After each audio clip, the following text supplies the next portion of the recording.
Bismillahirrahmanirrahim. Assalamualaikum warahmatullahi wabarakatuh. Walhamdulillahi hamdan katsiran thayyiban mubarakan fih kama yuhibbu rabbuna wa yarda. Asyhadu an la ilaha illallah wahdahu la syarika lah wa asyhadu anna Muhammadan abduhu wa rasuluh sallallahu alaihi wa ala alihi wa ashabihi wa man sara ala nahjihi ila yaumil qiyamah. Amma ba'd. Ikhwanna fid din, a'azzani Allah wa iyyakum. Kita lanjutkan pelajaran kita dengan syarh sunnah oleh Al-Imam Al-Barbahari rahimana wa rahimahullah.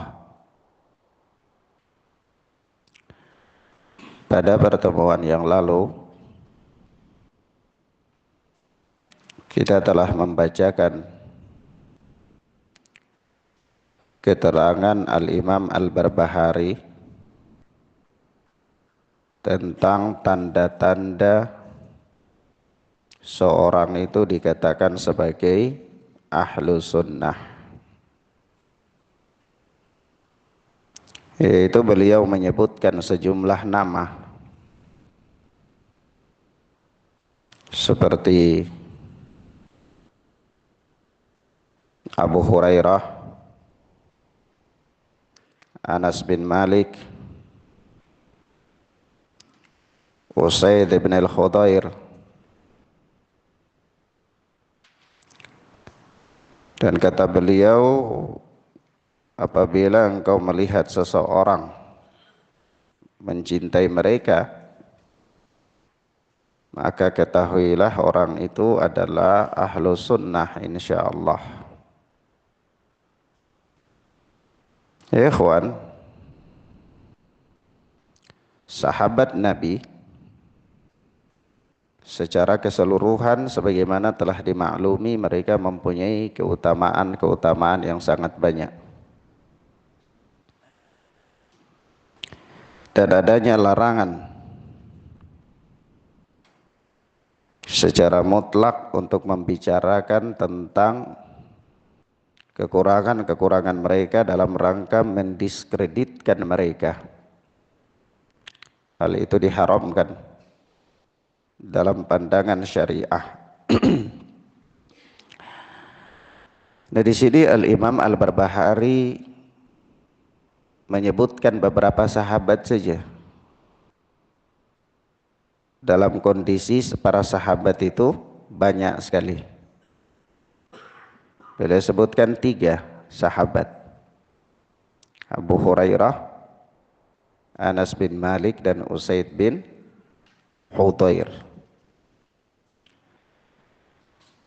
Nah, ini yang beliau sebutkan di sini adalah termasuk di antara para sahabat yang paling banyak didiskreditkan, seperti Abu Hurairah, Anas bin Malik, dan seterusnya. Kemudian beliau juga mengatakan kepada kita, wa idza ra'aita ar-rajula yuhibbu Ayyub wa ibn Aun wa Yunus bin Ubaid wa Abdullah ibn Idris al-Audi wa Sya'bi wa Malik ibn Mighwal wa Zaid ibn Zurai' wa Mu'adz ibn Mu'adz wa Mu'adz bin Mu'adz wa Wahab bin Jarir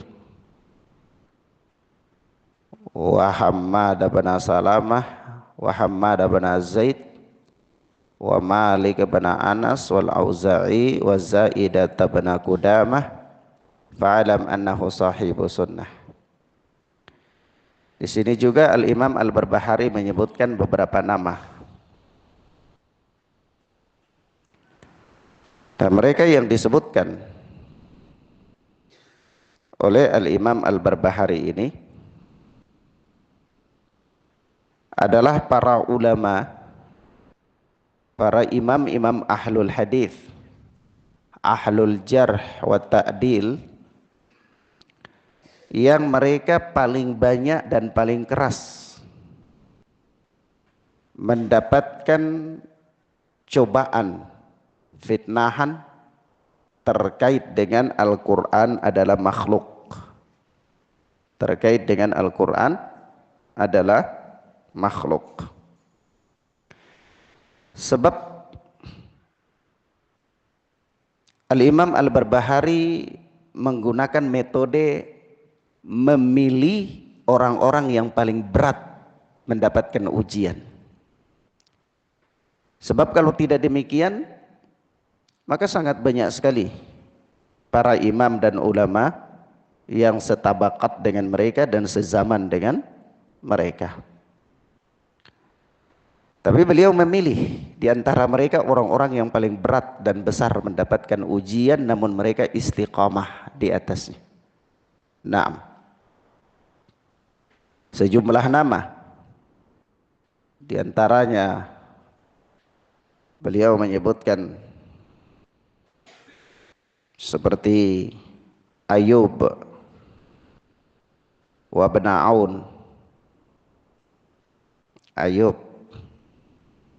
Ayub itu adalah Ayub bin Abi Tamimah Kaisan. Beliau dikenal dengan Abu Bakar Al-Basri, seorang imam ahlul hadis, ahlul jarh wa ta'dil. Para ulama katakan kepada beliau sebagaimana disebutkan di dalam Taqribut Tahdhib, bahwa beliau ini adalah thiqatun thabtun hujjatun min kibaril fuqaha. Beliau itu rawi yang thiqah, rawi yang thabat, rawi yang hujjah. Thiqah dan thabat itu beda. Thiqah itu dari sisi keadilan, jujur, adil, tidak melakukan hal-hal yang dianggap membuat cacat agamanya. Itu masuk dalam pembahasan thiqah. Thabat itu masuk dalam pembahasan kuatnya daya hafalan dia, tepatnya dia dalam meriwayatkan, masuk dalam pembahasan tentang Thabat. Hujjah, jadi orang yang dijadikan sebagai hujjah dalam ilmu hadis. Naam. Kemudian Ibn Aun.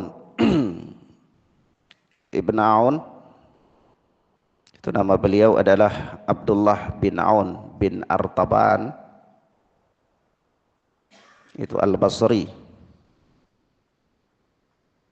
Juga adalah rawi yang thiqah, thabat. Kemudian Yunus bin Ubaid. Yunus bin Ubaid bin Dinar Al-Abdi, namanya dikenal dengan Abu Ubaid Al-Basri. Thiqah, thabat, wari', orang yang thiqah, tabat, dan wara. Orang yang apa? Wara. Naam. Kemudian beliau juga menyebutkan Abdullah bin Idris Al-Audi. Abdullah bin Idris Al-Audi itu Abu Muhammad Al-Kufi. Beliau itu Abu Muhammad Al-Kufi. Ini beliau juga termasuk rawi yang abid, thiqah, faqih, abid. Ini rawi-rawi hadis. Kemudian sampai pada yang beliau menyebutkan di sini ada dua nama yang sama, mirip, Hammad ibn Salamah dan Hammad ibn Zaid. Ya. Hammad bin Salamah itu Hammad bin Salamah bin Dinar Al-Basri. Beliau thiqatun abid, termasuk athbatun nas fi thabit. Thiqah, thabit, abid, ahli ibadah. Dan beliau ini rawi yang paling kuat kalau meriwayatkan dari siapa? Thabit. Rawi yang paling kuat kalau meriwayatkan dari apa? Thabit. Naam. Jadi memang di dalam rawi-rawi hadis itu ada orang-orang yang sama-sama satu tabakat, tapi ada pada guru-guru tertentu itu punya murid yang paling kuat meriwayatkan dari dia. Ya, seperti misalnya Ibnu Syihab. Nah, kalau Ibnu Syihab nanti ada punya murid-murid seperti Az-Zuhri, ya, dan lain-lain. Tapi ada murid yang paling kuat meriwayatkan dari Ibnu Syihab, yang apabila rawi-rawi yang lain ini menyelisihi dia, itu nanti riwayat rawi yang lebih kuat itu dikedepankan dari riwayat mereka. Ya, misalnya kayak antum ini sama-sama duduk dalam satu majelis belajar, punya tabakat yang sama, tapi ada orang yang lebih kuat dalam meriwayatkan. Nah, itu riwayat dia yang lebih diutamakan. Ya, nah, sampai segitunya ulama ahlul hadis dalam membuat kaidah-kaidah untuk menjaga ilmu hadis. Kemudian Hammad bin Zaid. Hammad bin Zaid itu Abu Ismail Al-Basri, thiqah, thabat, faqih. Ikhwan, nama-nama rawi itu yang sama, itu yang mirip-mirip itu banyak. Kalau dia terletak di nama-nama perawi yang berbeda, itu sangat mudah dideteksi. Misalnya kalau cuma namanya Ahmad bin Faisal, terus satu lagi Ahmad bin Zaid. Tapi kalau Ahmad bin Faisal ini bukan rawi Nasa'i, sementara Ahmad bin Faisal adalah rawi Nasa'i, nah itu kalau tidak disebutkan binnya di belakang, cuma disebutkan Ahmad, itu mudah dideteksi. Oh, ini pasti ini maksudkan adalah rawi Nasa'i, itu mudah. Tapi repotnya kalau nama sama satu guru. Iya. Nama sama satu guru. Nah, kalau beda guru gampang, iya. Kalau satu guru susah. Seperti yang ada di dalam Sahih Bukhari. Dalam Sahih Bukhari nama Khudair itu ada 3 orang. Nama apa? Khudair itu ada 3 orang. Ada namanya Khudair, Khubaib. Khubaib itu ada 3 orang. Ada nama Khubaib bin Abdurrahman, ada Khubaib bin Adi, ada Abu Khubaib yang nama kunyahnya Ibnu Zubair. Itu 3 orang nama yang sama, termasuk rawi Bukhari. Itu kadang-kadang kalau disebutkan an Khubaib atau haddatsana Khubaib, bercerita kepada kami Khubaib, ini sudah bingung Khubaib siapa yang dimaksud. Iya. Nah, begitu pula seperti Saleh. Ada Saleh bin Kaisan, ada Saleh, ada 3 orang Saleh. Nah, kalau disebutkan Saleh saja juga bingung. Seperti dalam hadis innallaha yuhibbur rifqa. Innallaha rifqan yuhibbur rafiq apa? Gimana hadisnya ya? Allah itu maha lembut dan mencintai apa? Kelembutan. Dalam sanadnya itu ada Saleh, disebutkan saja Saleh. Menentukan Saleh siapa? Bingung. Tapi di situ ada Ibrahim bin Zaid, Saleh, Az-Zuhri, Ibnu Syihab. Nah, jadi kalau mau menentukannya itu harus tahu. Ini guru-gurunya siapa saja, murid-muridnya siapa saja. Kalau dilihat dari rawi-rawi Saleh misalnya, Saleh yang muridnya kepada Ibrahim bin Zaid itu cuma Saleh bin Kaisan. Kemudian Saleh yang gurunya kepada Az-Zuhri juga cuma Saleh bin Kaisan. Maka di sini dipastikan Saleh di sini adalah Saleh bin Kaisan, gitu caranya. Paham ya, ikhwan? Baik. Tapi terlepas dari itu semua di sini Al-Imam Al-Barbahari menyebutkan mereka-mereka ini adalah imam-imam ahlul hadis, ahlul jarh wa ta'dil, yang paling dibenci oleh ahlul bid'ah. Karena ahlul bid'ah itu tidak akan menyatu dengan ahlu sunnah. Ahlul hadis tidak akan menyatu dengan ahlul bid'ah. Maka tanda kecintaan kepada mereka itu bukan karena dianya, tapi karena pengorbanannya di dalam agama, ketakwaannya, pembelaannya terhadap agama. Maka mencintai dia itu sama halnya dengan mencintai agama.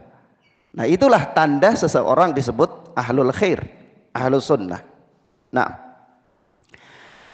begitu juga Al-Imam Al-Barbahari menyebutkan di sini Zaidah bin Qudamah. Zaidah bin Qudamah ma'ruf, ya, rawi yang meriwayatkan hadis tahrik. Hadis apa? Tahrik, hadis menggerak-gerakkan apa? Jari, ya. Naam. Thiqah. Rawi yang thiqah. Taib. Dan seterusnya dari ucapan-ucapan Al-Imam Al-Barbahari. Ini tabakat di atas tabakatnya imam-imam madhab, imam-imam ahlul hadis, ahlul jarh wa ta'dil. Kemudian setelah itu baru Imam Al-Barbahari menyebutkan imam-imam yang ma'ruf dari kalangan imam-imam madhab. Itu Imam Ahmad bin Hambal, kemudian Hajjaj bin Minhal, Ahmad bin Nasar, dan seterusnya. Ya, dibawa di generasi 400 Hijriah ke bawah. Nah, di sini menunjukkan kepada kita tentang bagusnya tertib penulisan Al-Imam Al-Barbahari. Itu beliau menyebutkan imam-imam ahlul hadis dari tabakat yang paling tinggi sampai yang paling belakangan, sahabat, kemudian di bawah sahabat, kemudian di bawah mereka lagi, ya.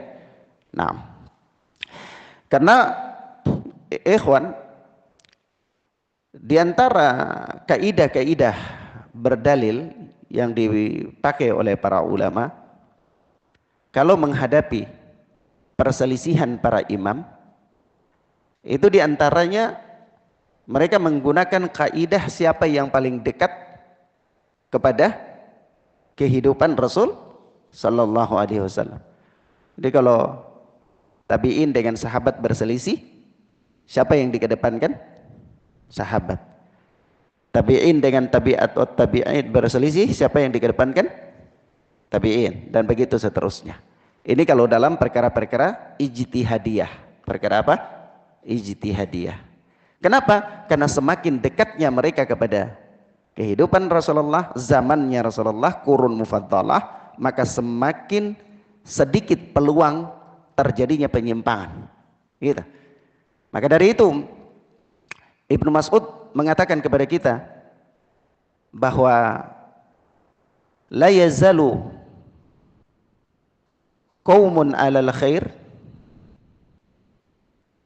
senantiasa satu kaum itu mereka berada di atas kebaikan selama akhadul ilma, mereka mengambil ilmu dari akabirihim, dari orang-orang besar mereka, dari orang-orang besar mereka, dari orang-orang apa?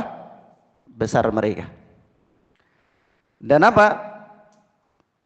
Mereka akan binasa, terjatuh ke dalam kebinasaan ketika mereka mengambil ilmu itu dari asaghirihim, orang-orang kecil mereka. Ini dilihat dari sisi keilmuan, tabakat, dan seterusnya. Ya, nah. Kemudian selanjutnya berkata Al-Imam Al-Barbahari, wa idza ra'aita ar-rajula yajlisu ma'a ahli al-ahwa fahdharhu wa 'arifhu fa in jalasa ma'ahu ba'da ma 'alima fattaqih fa innahu sahibu hawa. Apabila engkau melihat seseorang duduk bersama ahli ahwa, ahlul bid'ah, maka ingatkan dia, wa'arifhu, dan ajari dia, beritahu dia. Fa in jalasa ma'ahu ba'da ma 'alima fattaqih. Kalau dia tetap ngotot duduk bersama ahlul bid'ah itu saja, setelah dia dikasih tahu, setelah dia diajari, maka apa? Hati-hatilah dari dia. Fa innahu sahibu hawa. Karena dia itu ahlul hawa. Nah, ikhwan, ini juga kaidah. Karena sebagai seorang muslim yang baik agamanya, yang selalu berusaha untuk menjaga kebaikan agamanya, itu dia memilih teman-teman dalam bergaul. Dia memilih apa? Teman dalam pergaulan. Karena agama seseorang itu mudah terpengaruh oleh teman gaulnya, oleh teman gaulnya. Maka kalau ada orang yang dia mengatakan bahwa dia itu apa, ahlu sunnah, dia itu baik agamanya, dia mengikuti jalannya para salafun saleh, tapi dalam pergaulannya, ya, kesehariannya terus dia bersama dengan ahlul bid'ah, maka pengakuannya itu diragukan. Pengakuannya diragukan. Kenapa? Karena kita tidak melihat pada pengakuannya, tetapi kita melihat pada kenyataannya orang ini. Maka kalau ada orang yang dia bergaul baik dengan ahlul bid'ah, tetapi sesama ahlul sunnah dia renggang, dia jauh, memisahkan diri, alasan namanya macam-macam. Ada masjid sunnah, dia pilih masjid yang bid'ah, alasannya macam-macam. Ada teman-teman ahlul sunnah nggak mau gaul, ya, hanya karena kadang-kadang mungkin punya singgungan masalah-masalah pribadi yang tidak terlalu penting, ya, menjauhkan diri dari ahlul sunnah, gaulnya dengan ahlul bid'ah, lalu ngaku diri bahwa dia adalah ahlul sunnah. Maka kita katakan kita kurang percaya dengan pengakuan, tapi kita lebih percaya dengan kaidah-kaidah yang dibuat oleh para ulama. Nah, di antara kaidahnya apa? Al-Imam Al-Barbahari mengatakan di sini, kalau engkau lihat seseorang yang duduk bersama ahlul bid'ah, engkau ingatkan dia. Enggak boleh itu orang punya penyimpangan begini. Kalau engkau tahu, ya, engkau jelaskan. Sudah, sampai dia jelas, dia paham, lalu engkau lihat bagaimana sikapnya. Kalau dia tetap ngotot, sudah tinggalkan dia. Ini orang berpenyakit, agamanya bermasalah ini orang. Begitu, mafhum ya? Udah Ustadz dia ahli ibadah, enggak, kita enggak lihat itu. Karena kalau dikatakan ahli ibadah, sholat bagus, sholatnya bagus, ngajinya bagus, puasanya bagus, maka Khawarij itu kata Nabi, sholat mereka lebih baik dari sholat sahabat, baca Al-Quran mereka lebih baik dari baca Al-Qurannya para sahabat, puasa mereka lebih banyak daripada puasanya para sahabat ridwanullahi alaihim ajmain. Tapi kata Nabi, kilabun nar, kilabun nar, kilabun nar. Mereka itu anjing-anjing neraka, anjing-anjing neraka, anjing-anjing neraka. Dan apa, mereka adalah seburuk-buruknya makhluk yang terbunuh di bawah kolong langit, di bawah kolong langit. Jadi salat mereka dihitung oleh Nabi apa enggak? Enggak dihitung. Kita enggak katakan bahwa mereka kekal di neraka, enggak ya, karena Khawarij itu tidak tidak kafir ya. Tetapi kita katakan bahwa mereka diancam dengan apa? Neraka. Kebaikannya salat dia itu tidak menjadi perhitungan di situ. Kenapa? Karena ketersesatan dia di bidang yang bahaya, sangat bahaya. Dan Nabi memperingatkan manusia dari ketersesatan mereka. Nah, begitu. Mafhum ya, ikhwan? Jadi kalau kita katakan, dah Ustadz dia itu baik, dia itu ibadahnya Masya Allah, puasa sunnahnya ada enggak henti-henti, dia itu pakai sorban 27 kali lilitan Ustadz. Sorbannya ada 2, satu di kepala, satu di pundak. Ya, maka kita katakan tidak ada urusan dengan sorbannya, tidak ada urusan. Tidak ada urusan dengan baiknya ibadah dia. Kalau ibadah dia ya milik dia. Tapi kita lebih percaya dengan hadis Nabi Sallallahu Alaihi Wasallam dan lebih percaya dengan apa? Kaidah-kaidah yang dibuat oleh para ulama. Kenapa? Karena barang siapa yang menyembunyikan keburukan agamanya, ya, maka teman gaulnya akan menampakkan kepada kita siapa jati diri dia sebenarnya. Iya, mafhum ya ikhwan? Kalau ada orang mengaku dia dai ahlu sunnati wal jamaah, berpenampilan seperti dai salafi, ya, dan dohirnya seolah-olah dia mendakwakan Al-Quran dan Sunnah dengan manhaj yang benar, tapi teman gaulnya adalah Asy'ariyah, Maturidiyah, Sufi, bahkan membenarkan orang-orang yang mengaku bahwa tangan Nabi pernah keluar untuk memegang berjabat tangan dengan mereka. Nabi pernah keluar mencium lutut mereka seperti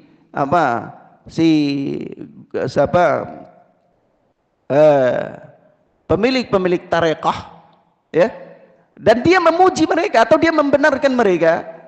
Maka kita katakan ini orang berpenyakit, bermasalah agamanya. Kalau menurut kaidahnya Al-Imam Al-Barbahari, fattaqihu, ya. Tinggalkan dia ini orang.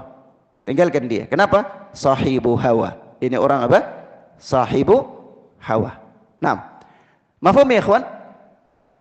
Karena orang bisa saja pada penampilannya dia pintar berkamuflase, dia pintar beralibi, tapi hakikat dirinya akan ditunjukkan oleh temannya, akan ditunjukkan oleh apa?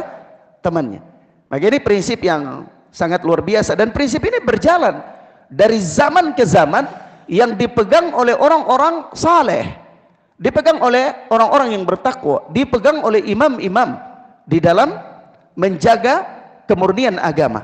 Lalu kita kalau tidak mengindahkan prinsip-prinsip yang dibuat oleh mereka, tidak berjalan dengan prinsip-prinsip yang orang-orang saleh, orang-orang yang bertakwa, orang-orang yang kebaikan agama mereka telah terkenal dari umat ini, pembelaan mereka terhadap agama juga sudah nampak dari umat ini, kita tidak berjalan dengan kaidah-kaidah mereka, itu berarti kita merasa diri kita lebih saleh dari mereka, lebih bertakwa dari mereka, dan lebih baik dari mereka.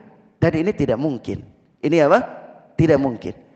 Karena orang yang inginkan kebaikan, tidak ada cara bagi dia kecuali harus melewati jalan-jalan yang telah dilewati oleh orang-orang yang terkenal dengan kebaikan mereka.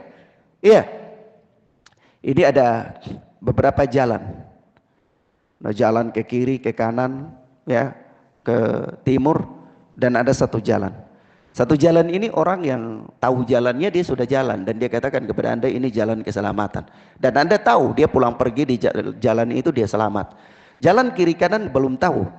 Apa di situ ada penyamun apa tidak, di situ ada binatang buas apa tidak, di situ ada begal apa tidak, antum tidak tahu.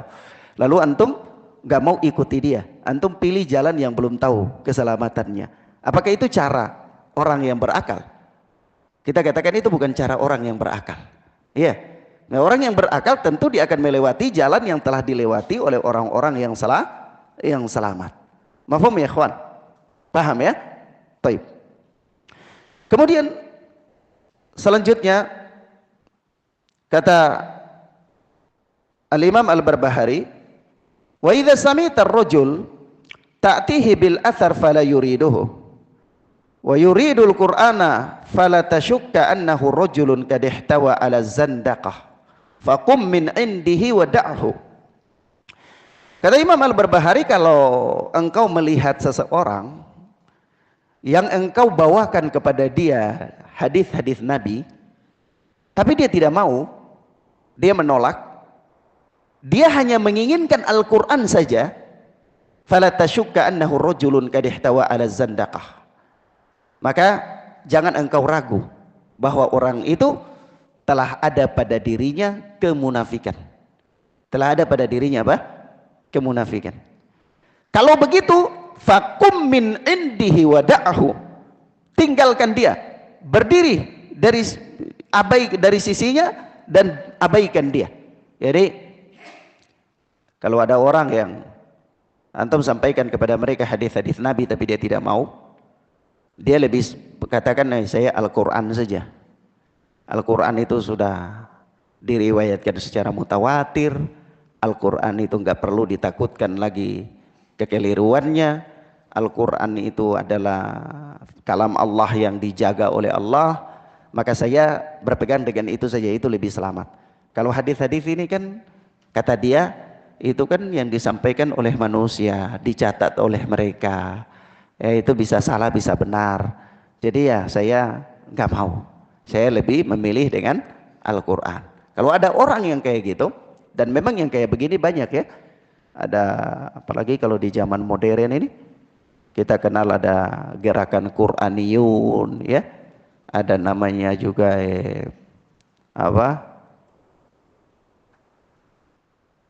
ingkar sunnah ya.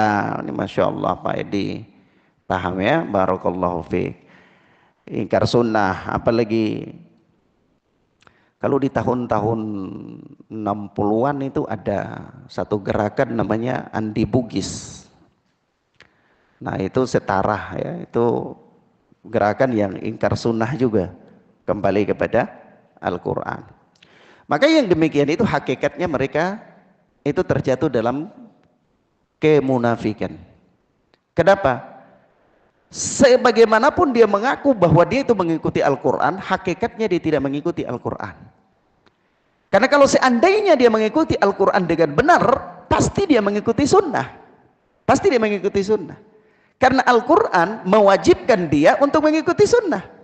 Ya, wa ma yantiqu anil hawa in huwa illa wahyu yuha. Rasulullah tidak berbicara menurut hawa nafsunya melainkan dengan yang diwahyukan kepada beliau. Maka pembicaraan Rasulullah itu wahyu apa bukan? Wahyu. Allah Azza wa Jalla mengatakan wa ma atakumur rasulu fakhuduhu wa ma nahakum anhu fantahu. Apa-apa yang diperintahkan oleh Rasul kepada kalian ambillah, dan yang dilarang dari kalian maka tinggalkanlah.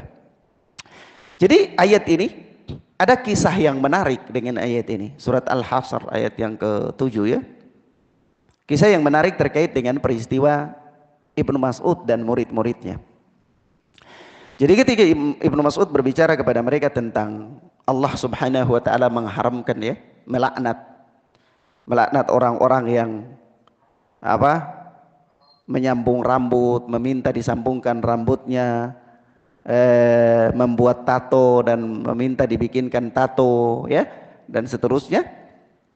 Lalu salah seorang muridnya mengatakan begini, apakah Allah melarang melaknatnya? Kata Ibnu Mas'ud, iya, saya sudah baca Al-Quran dan mendapatkannya.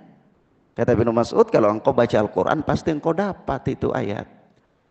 Dia buka lagi baca dari awal sampai akhir, tidak ada ayat yang mengatakan Allah telah melaknat orang yang, tidak ada. Secara tekstual itu tidak ada. Lalu apa kata Ibnu Mas'ud? Kalau engkau membacanya dengan benar, maka engkau pasti mendapatkannya. Tidakkah Allah berfirman, "Wa ma atakumur rasulu fakhutuhu wa ma nahakum anhu fantahu." Apa-apa yang diperintahkan oleh Rasul maka ambillah, dan apa-apa yang dilarang oleh Rasul maka tinggalkanlah. Dan perkara ini dilaknat oleh Rasulullah sallallahu alaihi wasallam. Yang berarti Allah melaknat mereka. Begitu. Paham ya? Cara pendalilan. Makanya jadi para ulama mengatakan kepada kita seperti di dalam Ushulus Sunnah Imam Ahmad ya. Itu mengatakan Al-Qur'an lebih butuh kepada sunnah. Al-Qur'an itu sangat membutuhkan sunnah. Ya, karena banyak perkara di dalam Al-Qur'an itu yang sifatnya mujmal. Sifatnya apa? Mujmal, sifatnya masih global. Kalau antum melihat seperti perintah-perintah tentang salat, perintah tentang haji, ya, perintah tentang zakat, itu perinciannya ada di dalam sunnah. Bagaimana antum iktidal, antum ruku, antum tawarruk, iftiras, tasyahud dan seterusnya, itu tidak ada di dalam sunnah. Bicara tentang zakat, pembagian zakat ada dalam sunnah, ukuran-ukuran zakat ada di dalam sunnah. Ya, bicara tentang haji, ya, manasik haji terperinci ada di dalam sunnah. Ya, mafhum ya ikhwan? Taib. Jadi Al-Quran itu sangat butuh kepada sunnah. Jadi kalau ada orang yang mengatakan, nah kami cuma butuh Al-Quran saja, kami tidak butuh sunnah. Ya, sunnah ini masih diragukan. Maka ketahuilah orang itu ada pada dirinya kemunafikan. Ada pada dirinya kemunafikan. Tidak usah berdebat dengan dia, tidak usah. Kenapa? Tinggalkan dia saja. Orang itu tinggalkan dia, tidak usah berdebat. Jangan jadi orang yang hobi berdebat. Rasulullah sallallahu alaihi wasallam memberikan jaminan dengan rumah di surga bagi orang yang tarakal mira'a wa in kana muhiqqan. Meninggalkan perdebatan walaupun dia benar. Walaupun dia apa? Dia benar. Karena kalau hobi berdebat itu ada kesombongan, merasa diri lebih pintar. Nanti semua orang mau didebat. Dan antum lihat kalau orang baru belajar silat, itu masih ban putih, itu mau aja bikin kacau di jalan. Iya. Mau cari lawan tanding kalau masih ban putih, ya. Tapi kalau antum dapat itu guru-guru silat yang masternya, dia antum ini orang nggak ada apa-apanya, ya. Tapi jangan coba, ya. Nah begitu, mafhum ya ikhwan. Dan saya di sini punya pengalaman soal debat-debat ini di masa muda. Itu saya termasuk orang yang bukan berdebat ya, hobi saya kurang hobi berdebat. Saya itu hobi mendatangi guru-guru untuk bertanya. Nah, sampai saya kadang-kadang datang bawa catatan untuk tanya, catat. Nanti di satu lagi begitu, satu lagi gitu. Ya, sampai akhirnya saya mengalami kebingungan. Saya mengalami kebingungan karena jawaban-jawaban para ustadz itu sering berbeda dalam masalah yang sama. Apalagi masalah fikih, ya. Begitu juga jawaban para masyaikh. Sampai saya suatu ketika pernah tahan guru saya Syekh Abdurrahman Fathul Qadasi itu di majelis Sahih Bukhari. Bubar, semua orang pergi, saya berdiri di meja. Saya diskusi dengan beliau panjang lebar, beliau sebutkan, saya bilang iya tapi Syekh ini mengatakan di kitab ini begini, di kitab ini hadis ini begini. Beliau senyum lihat saya. Saya bicara panjang lebar, beliau senyum. Terakhir beliau bilang, iya itu yang kamu tahu seperti itu, tapi yang saya katakan ini seperti ini. Singkat aja. Saya debat, beliau nggak layani, sudah beliau bilang, iya itu yang kau tahu seperti itu. Akhirnya saya bilang, wah ini kalau saya debat terus ini tidak beradab ini. Ya sudah, saya bubar, saya tinggalkan. Lama kelamaan saya tahu, bacaan saya semakin meningkat. Baru saya tahu ternyata yang dulu itu saya baru ban putih, ya. Saya baru ban putih. Nah, saya punya kisah menarik lagi. Kisah menarik, saya di waktu itu masih di Jami'ul Abbas di negeri Yaman. Salah satu ma'had kecil di kota Son'ah, ibu kota negara Yaman. Saya tinggal di situ dan saya berguru bermulazamah langsung kepada Syekh Saleh Al-Aizari. Nah, di markis Saleh Al-Aizari hafizana wa hafizahullah itu ada satu orang syekh. Dia namanya Hasan, dan saya sering tidur dengan dia. Kita sering satu tempat tidur karena dia juga gaul orangnya. Tidur itu di maktabah, tempat tidur kita itu di perpustakaan. karena dia memang melayani perpustakaan Syekh dan saya akrab dengan dia, saya tidur di perpustakaan bersama dengan dia. Ini Syekh ini dia hafal Sahih Bukhari, Sahih Muslim, ya, hafal Ibnu Katsir, luar biasa hafalan-hafalan. Tapi waktu itu dia kagum dengan saya karena dia belum menikah, saya sudah punya istri 2. Taib. Lalu ikhwan, satu ketika saya waktu subuh, ini orang dia belajar dari alim kota Son'a, itu punya sanad dalam ilmu fikih itu sampai ke Imam Syaukani, fikih Syafi'i. Sholat subuh, saya wudhu dengan dia sama-sama di tempat wudhu. Saya lihat dia wudhu tuh cuman basuh di bagian sini saja. Langsung saya cegah, Syekh, bagaimana ini wudhu? Tidak boleh wudhu kayak begini. Dia lihat saya, dia senyum, dia wudhu sih. Wudhu sambil ngobrol. Terus saya bilang dia, ya Syekh, wudhu itu ya seperti ada di dalam kitab sahih, kan wudhunya begini. Kata beliau, iya. Lalu beliau baca ayat. Belum selesai saya sudah bilang, iya saya sudah tahu ayat itu Syekh. Ayat itu kan menurut madhab Syafi'i, faksilu biru'usikum, bi di situ kan sebahagian. Jadi sebagian di sini, tapi na'am itu madhab Syafi'i. Tapi siapa yang lebih tahu ayat daripada Nabi? Saya bilang dia, siapa yang lebih tahu ayat dari Nabi ya Syekh? Iya Nabi, kata dia. Bagaimana Nabi wudu? Dan Nabi wudu dalam kitab sahih kan begini. Nabi nggak wudu begini, padahal kan Nabi tahu ayat ini. Iya kan? Saya debat panjang lebar, dia cerita sambil wudu. Kita berdua itu berdiri di tempat wudu dari masih sepi masjid sampai qamat. Sampai apa?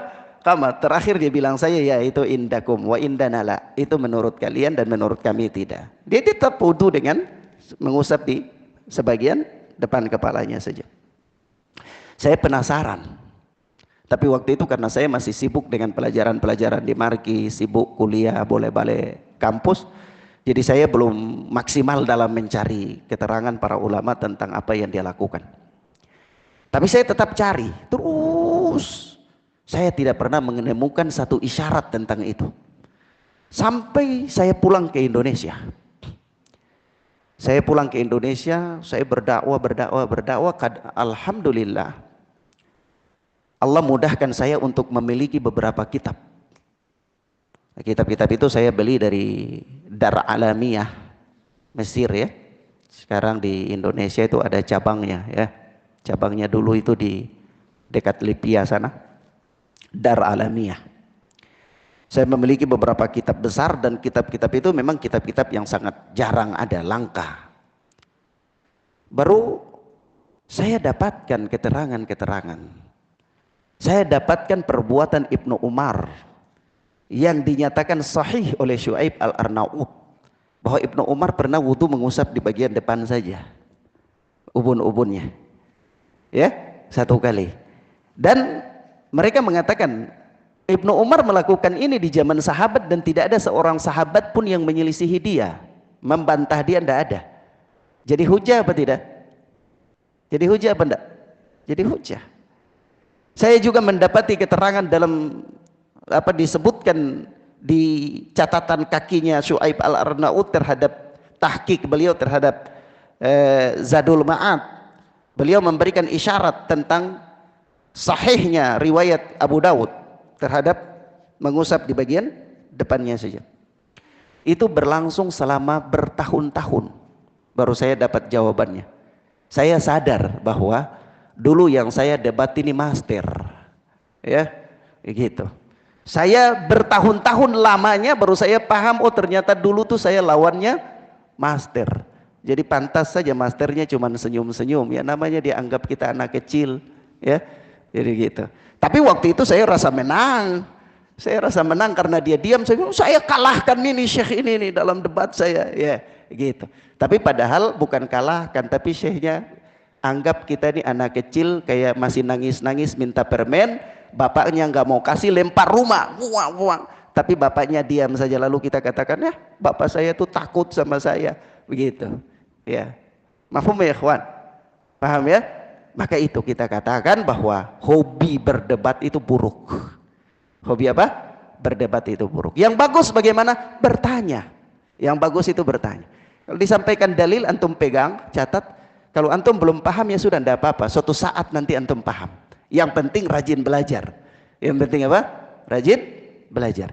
Maka dari itu Al-Imam Al-Barbahari mengatakan di sini, kalau ada orang yang mau dengan Al-Quran saja kau sudah sampaikan hadis dia menolak, maka tinggalkan dia. Imam Al-Barbahari tidak katakan apa? Debat dia, tidak. Tinggalkan dia. Sudah jelas sikapnya itu salah, tidak usah didebat, tinggalkan dia, nggak ada faedah. Jangan berdebat. Jangan apa? Berdebat. Mafhum ya ikhwan? Kesenjangan pengetahuan yang terlalu jauh itu kalau kita ajak berdebat itu belum connect. Belum connect. Ya. Ana punya nasihat ditulis oleh istri Ana di buku-buku nasihat guru. Saya punya satu buku nasihat guru 300 halaman lebih. Itu saya punya tulisan sendiri. Itu ada satu nasihat saya begini. Kesenjangan pengetahuan itu ibarat seorang dosen dengan anak, atau seorang bapak dengan anak kecil. Jadi kalau bapaknya larang anak kecil itu, anaknya yang masih bayi, ndak boleh makan permen. Nanti padahal dia hobi makan permen. Maka anak ini akan katakan bapaknya ini jahat, pelit. Iya, nggak sayang sama dia. Wow, apalagi bapaknya katakan permen itu nggak bagus. Apa bapak saya itu pelit? Apa? Nggak sayang sama saya. Masa permen yang manis enak ini dikatakan nggak bagus? Nggak tahu dia gitu. Nanti lama-lama giginya sudah rusak, ke dokter. Dokter bilang ini terlalu kebanyakan makan permen. Baru anak itu sadar, oh iya makan permen banyak itu giginya rusak. Oh bapak saya dulu itu benar begitu. Ini kesenjangan pengetahuan yang terlalu jauh itu susah connect. Susah apa ya kawan? Susah connect. Jadi jangan apa? Berdebat. Sama antum kalau larang anak kecil nggak boleh makan permen, terima dia nggak mau. Permen manis kok enak, apalagi coklat enak gitu kan. Dia nggak tahu apa yang engkau tahu. Dia belum sampai di apa yang engkau sampai. Begitu. Mafhum ya kawan? Jadi kalau ada yang kayak gitu sudah, kum indahu wada'hu, berdiri, tinggalkan dia sudah, abaikan dia saja sudah. Nanti proses kalau dia rajin belajar dia tahu. Mafhum ya kawan? Naam. Demikian ya kawan nafiddin azani Allah wa ikum. Ada orang sekarang sebagai penutup ya. Penuntut ilmu sekarang ini, waktu dia belum belajar agama tuh kita lihat dia lugu, nurut. Tapi begitu dia sudah tamat kitab Thalathatul Usul, itu dia sudah jadi profesor. Ya. Bahkan kadang-kadang keras sikapnya, kaku. Ya. Maka anak katakan ya ikhwan, belajar agama ini untuk mewujudkan pengabdian kepada Allah. Belajar agama itu supaya jadi orang yang lebih hanif. Bukan antum tadinya diam begitu belajar agama jadi serigala. Bukan, agama tidak ajar Anda untuk menjadi orang yang kaku dan keras hati. Iya. Justru semakin pintar antum harusnya semakin apa? Semakin lembut, semakin tenang. Ya, jangan kalau yang kayak gitu semakin keras ya. Kalau antum orang Ambon mungkin masih iya karena makannya sagu. Sagu tuh semakin ke atas semakin keras. Kalau orang Jawa semakin berisi semakin tunduk, yaitu filosofinya begitu. Iya. Nah, jangan apa namanya baru baca Thalathatul Usul antum sudah jadi profesor. Ya, itu bahaya. Bacanya juga cuma dari internet. Tidak punya kitab asli. Ya. Nah, itu bahaya. Demikian ikhwan fiddin azani Allah wa iyyakum. Karena kalau kita jelaskan dalam masalah penukilan itu banyak hal yang penuntut ilmu pemula belum tahu. Ya. Banyak penukilan-penukilan yang kalau kita rujukkan kepada kitab aslinya nanti antum akan bingung-bingung dan antum akan mengatakan ulama ini enggak benar gitu. Nah, belum tahu kalau antum dah punya kitab-kitab rujukan asli klasik yang untuk merujukkan keterangan nukilan-nukilan para ulama, itu antum belum bisa paham, belum bisa diajak untuk berdiskusi. Ya, karena belum sampai pada tabakatnya. Ya, nah, Demikian ya ikhwan fillah azani Allah wa iyyakum. Sebab itu saya punya pengalaman menarik ya. Saya cuma tambah faedah saja. Saya punya pengalaman menarik. Saya beberapa waktu yang lalu itu pernah hadiri majelisnya Ustadz Abdul Hakim. Saya bertanya kepada beliau tentang beberapa perkara. Tapi begitu saya tanya, beliau tanya balik. Apa pertanyaan beliau? Antum tahu nggak isi kitab itu apa? Kan repot. Artinya kalau kita cuma modal baca internet, perkataan ulama ini di kitab ini Ustadz, sementara kita tidak punya kitabnya, kalau ditanya kitab itu isinya apa? Mau jawab apa antum? Hah? Tidak, saya baca di internet, oh sudah, pergi, jangan habis-habis waktu saya, pergi, tidak usah, begitu. Ya, mafhum ya ikhwan. Nah, wallahu a'lam bissawab. Bab ini banyak sekali, makanya ana nasihatkan antum baca kitab-kitab yang memberikan nasihat kepada para penuntut ilmu, tapi kitab-kitab yang klasik ya. Kitab-kitab klasik nasihat-nasihat terhadap penuntut ilmu itu bagus supaya bisa Bapak menghadirkan diri sebagai seorang penuntut ilmu, bukan menghadirkan diri sebagai seorang pendebat, bukan. Ya. Naam. Wallahu taala a'lam bissawab. Wassallallahu ala nabiyina Muhammad wa ala alihi washabbihi wasallam. Subhanakallahumma wa bihamdika asyhadu an la ilaha illa anta astaghfiruka wa atubu ilaik. Wassalamualaikum warahmatullahi wabarakatuh.